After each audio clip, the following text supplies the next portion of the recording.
La commune de Grateau, dans le département de la Manche, abrite un château construit au XIIIe siècle.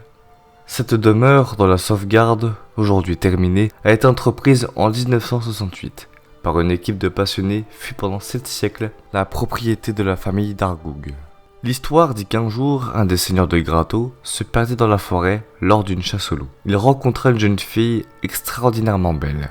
Celle-ci lui indiqua son chemin avant de disparaître. Les jours suivants, le seigneur retourna dans la forêt dans l'espoir de la retrouver.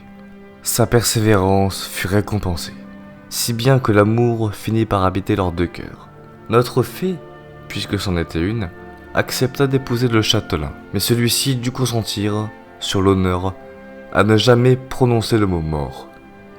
Le seigneur jurant qu'il ne sortirait plus de sa bouche, le mariage put être célébré.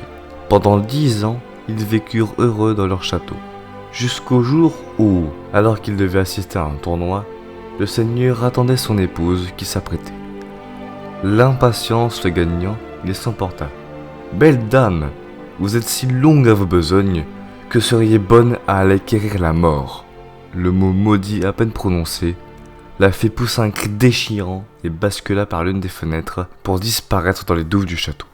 Aujourd'hui encore, on peut voir l'empreinte que son pied a laissée sur le rebord de la fenêtre. À ce qu'on dit, les soirs de tempête, on peut l'entendre dans les ruines du château, poussant un cri déchirant. La mort, la mort.